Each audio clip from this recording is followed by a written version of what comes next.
Hola, ¿qué tal? Muchas gracias por permitirme llegar hasta sus hogares, a sus oficinas, a través de sus redes sociales. Estamos de vuelta acá en el estudio de La Patilla. Hoy nos acompaña el doctor psiquiatra Roberto Debris. Roberto, muchísimas gracias por estar con nosotros aquí en lapatilla.com. Doctor, un placer para mí. Gracias. Doctor, estamos en medio de un denominado diálogo, pero realmente el país está en diálogo. Los sectores de oposición y oficiales están realmente conversando, están realmente dialogando. ¿Qué significa un diálogo? Un diálogo es una comunicación muy específica, y si lo vas con seriedad, un diálogo no es un monólogo, un diálogo ni siquiera es una conversación, un diálogo no es un debate, un diálogo no es un interrogatorio, un diálogo es un acto en la cual dos partes entran para, oigan esto, el diálogo busca la verdad, no es un debate, diálogo no es sinónimo de negociación. En el diálogo se supone que ambas partes, o dos o tres, inclusive pueden haber diálogos de más, en donde cada parte está buscando la verdad. Y hay un acto, inclusive, un acto de filo, de amor, en el sentido de que no se hace para ganar, se hace para buscar la verdad, con todo lo que significa la verdad. Entonces, un diálogo, lo que está en Venezuela no es un diálogo, realmente. Bajo los estrictos parámetros de diálogo no es un diálogo. ¿Qué sería para Roberto Debris lo que está ocurriendo actualmente? Una conversación con un facilitador. Shelley, el que estuvo, el enviado del Vaticano, habla de inclusive de que no es un diálogo, él está hablando de un acompañamiento. Es decir, está acompañando a dos partes en pugna para que tengan alguien en el cual respetar para poner orden en una aproximación a conversación. Y esas conversaciones primarias, eso sí, las conversaciones son muy buenas para generar ese primer acercamiento. Hay mucho temor, doctor, a la violencia, a la incertidumbre, a la anarquía, y se agotan todos los elementos posibles para evitar llegar a esta situación. Sin embargo, se considera que muchos de los ciudadanos que hacen vida en este país están en una especie de estrés diario, en una especie de desasosiego, en una especie de malestar. ¿Cómo evalúa Roberto Debris ese estado de ánimo, esa conducta del ciudadano venezolano? Sin duda alguna eso es estrés y eso es violencia. La violencia no es únicamente que te dé un golpe, la violencia no es únicamente padecer de la agresividad activa.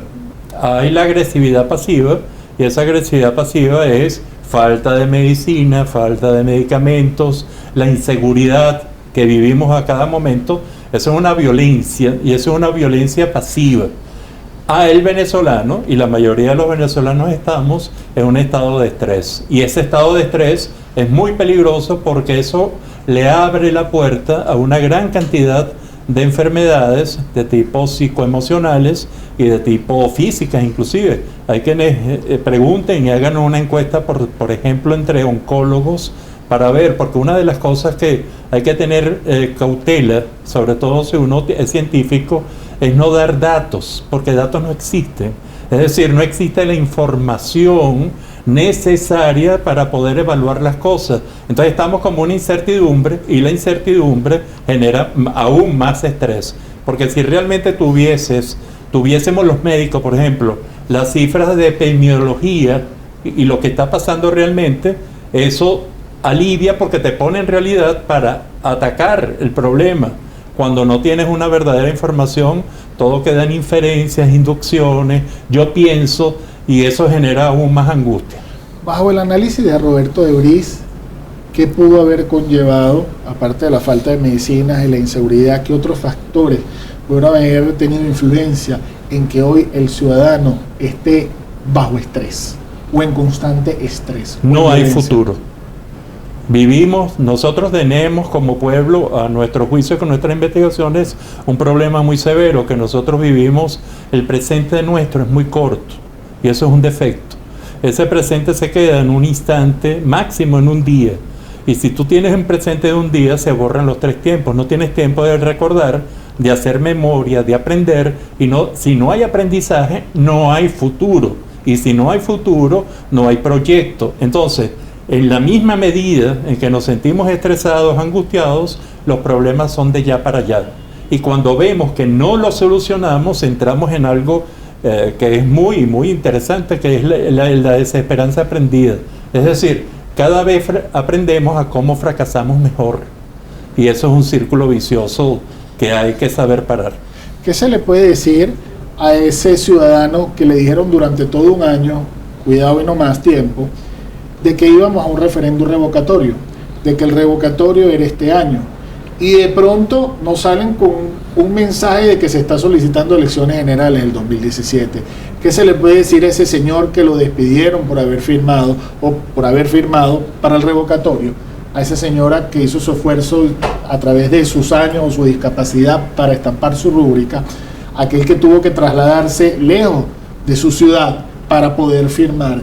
¿Qué se le puede decir a ese señor que está aparentemente desesperanzado? Darle un mensaje. Hay dos conceptos, y yo manejo todo con conceptos porque realmente me he especializado en eso, ¿no? Hay una cosa, la relación buena con el pasado se llama aprendizaje. Aunque sean muy malos las situaciones, uno puede aprender mucho de un buen aprendizaje. No estamos en capacidad de aprender porque no tenemos pasado, porque vivimos el eterno, el siempre presente, el momento urgente en el cual hay que sobrevivir. Las relaciones buenas con el presente se llaman optimismo, y las relaciones buenas con el futuro se llaman esperanza. Entonces, si no hay optimismo, que serían unas malas relaciones con el presente, hay que tener esperanza. Y esa esperanza, cuando uno ve a los muchachos jóvenes yéndose, inclusive a gente de cierta edad y profesionales ya yéndose del país, uno siente desesperanza. Es decir, uno siente una mala relación con el futuro, y eso sería uno de los puntos fundamentales que tiene que trabajar el liderazgo. Fíjate, por ejemplo, a nosotros hay una parte de relación con el futuro que es muy interesante, y ojalá esto lo podamos hablar un día. Es la relación del futuro del presente con el futuro. Eso se llama proyecto. Hay que tener proyecto, esperanza. Pero hay una relación que la tienen los grandes líderes, que es del futuro al presente. Es colocarse en el futuro. Chávez lo hizo mucho en 2021 y volver acá. Y entonces eso genera un proceso de buena relación con el futuro. No hay que mentir, pero se puede plantear un buen futuro. Es decir, hay que tener visión, y esa visión hay que tener además excelencia.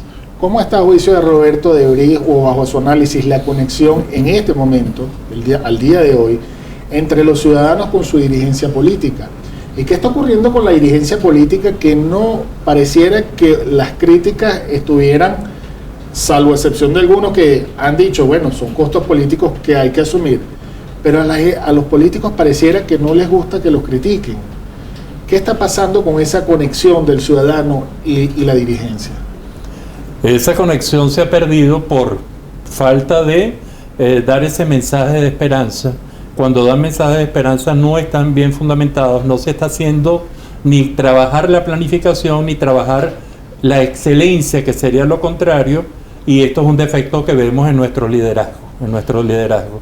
Hay otros defectos, muchos más, que vienen, por ejemplo, con la falta de información, un déficit comunicacional tremendo, por supuesto, y podrán decir, son unas estrategias muy de día a día, pero esas estrategias de día a día hay que comunicarlas. Es decir, la gente tiene que tener una buena información, y entonces aquí vienen los déficits que nosotros notamos del liderazgo. Es decir, eso es un liderazgo inadecuado, un liderazgo que tiene que aprender mucho. Hay muchos proyectos de liderazgo, en toda persona inteligente hay un líder, pero no es tan fácil. El liderazgo se tiene que formar, y hay fallas tremendamente comunicacionales.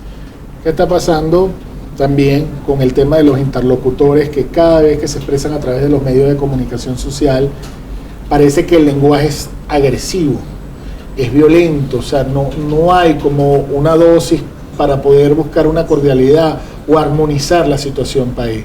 ¿Eso es provocado, eso es consciente, eso es inconsciente?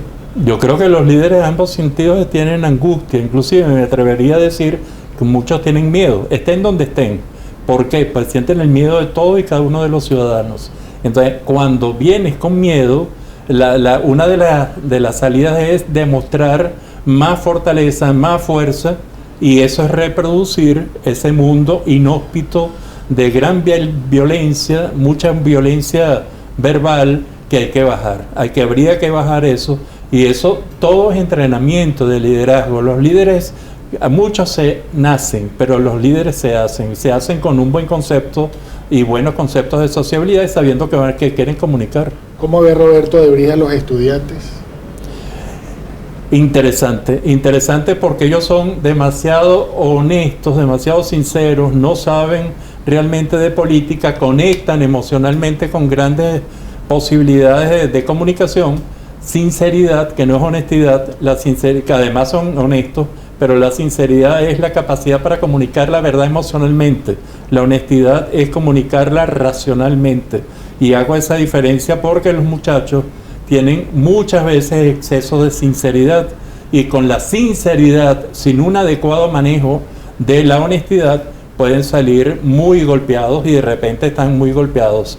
La gente, los estudiantes de 2007 en Venezuela fueron realmente importantes, y yo creo que la población en general no los apoyó, no supo darle el apoyo necesario. Te atajo ahí a la dirigencia sindical del 2007 y a la dirigencia sindical a la dirigencia estudiantil del 2016. ¿Qué extraer de allá y qué mejorar en este movimiento estudiantil?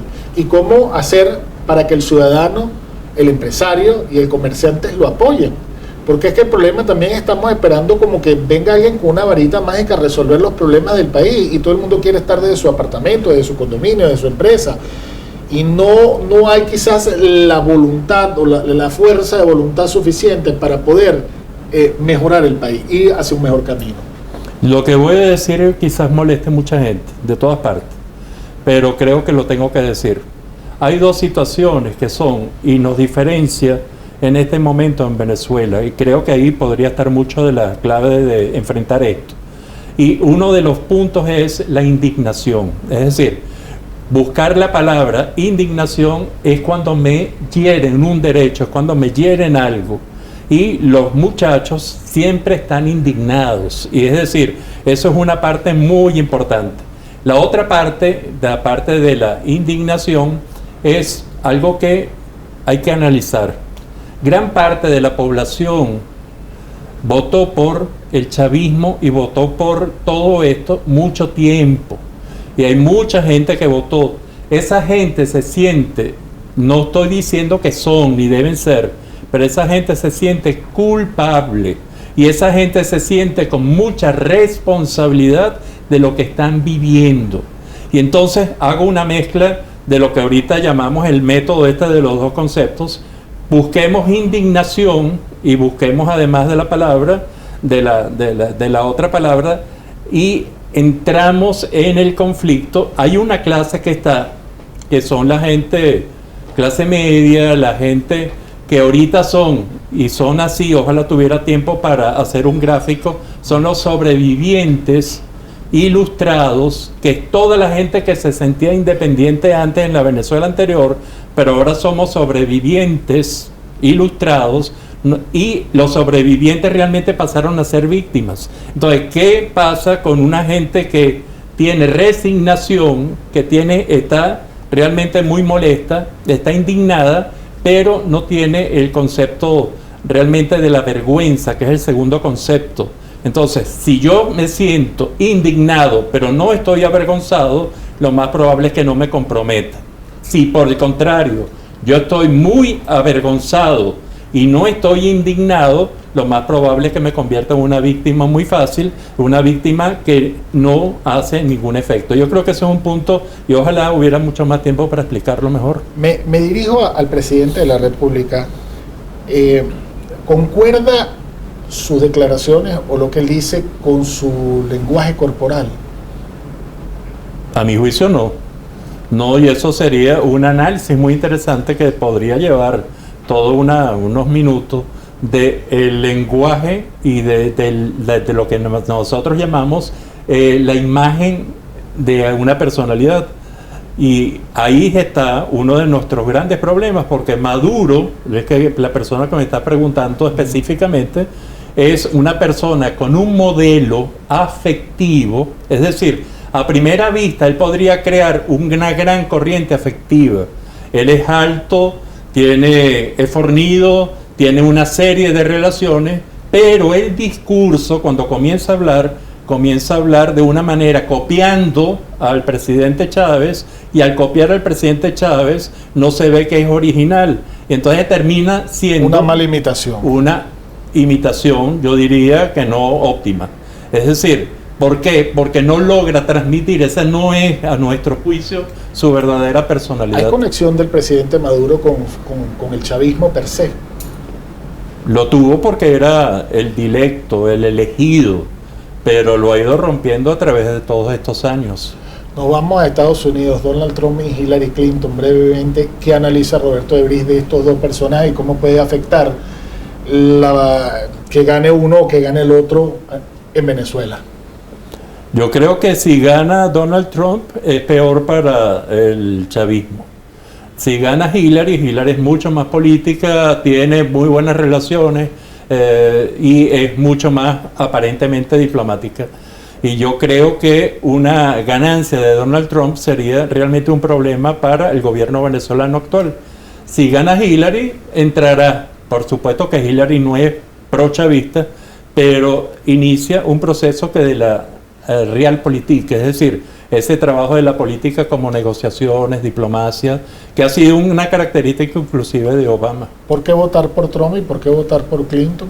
No, yo no soy norteamericano. No, evidentemente que no, digo, lo que quiero decir, el ciudadano norteamericano, ¿qué es lo que busca votando por Trump? La promesa de Trump es volver a ser la América que se fue, y la promesa de Hillary es un proceso mucho más tranquilo, un proceso de democracia, de más apertura, en un sentido cuando Estados Unidos tiene mucho miedo de perder su capacidad de manejarse a sí misma con la influencia de todas las otras partes que ahora, a diferencia de antes, tienen mucho más poder. Quizás esta elección la determina el voto hispano. ¿De ganar Trump podría venir una debacle en los Estados Unidos?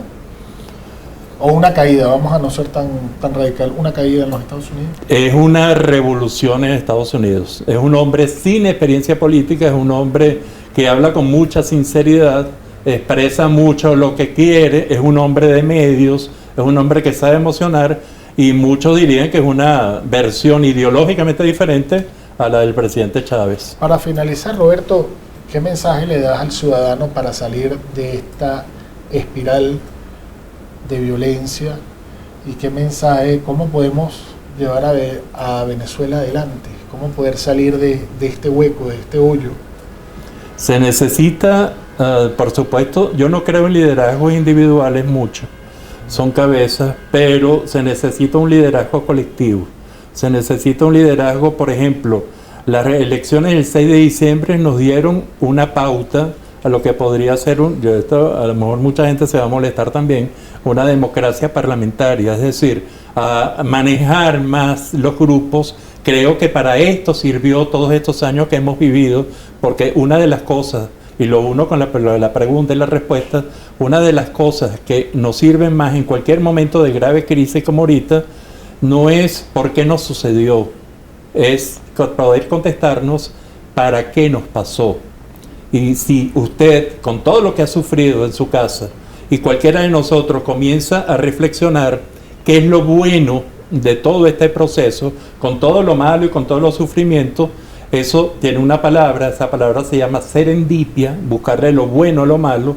Empezamos a ser resilientes, pero no unos resilientes que hemos investigado, y hay muy buenos índices de resiliencia en mucha población venezolana, pero nos falta eso, nos falta tener un futuro, una misión, colocarnos un objetivo, ese liderazgo más compartido, ese liderazgo que realmente sepa comprender. Entonces, creo que por ahí puede estar la resiliencia, pero poder contestarnos el para qué. Si yo te pregunto a ti, no es para entrevistarte, ¿para qué nos ha pasado todo esto? La mayoría de la gente se queda, ¿cómo que para qué? no es importante tanto el por qué, eso hay miles de estudios, es el para qué. ¿Para qué nos pasó? Es una terapia de duelo, en la cual podemos decirle a la gente que ha perdido a alguien, ¿para qué vivió? ¿Para qué te sirvió estar a su lado? ¿Debe haber renovación en los interlocutores del amor? Hay unos muy buenos, hay otros que no se conocen, pero lo que sí debe hacer la MUD sobre todo es aspecto comunicacional. Están trabajando con un pensamiento lineal, máximo un pensamiento lateral, cuando los pensamientos cambian de día a día, momento a momento, y no tienen la información necesaria para bajar también parte de la angustia de la población. ¿Perfil de Ramos Alú? Un político yo diría, de la realpolitik, un hombre que sabe manejarse muy bien en política, pero que también podría tener una mejor comunicación. Muchísimas gracias al doctor Roberto Debris, psiquiatra. Pudiéramos haber estado quizás más tiempo, porque ahora es que hay mucha tela que cortar. Sin embargo, bueno, el tiempo también en el internet es oro. Trabajamos para ustedes en esta entrevista Román Camacho, Eduardo Ríos, y quien tuvo el placer de haberlos acompañado, Daniel Guillermo Colina. Será hasta una próxima oportunidad.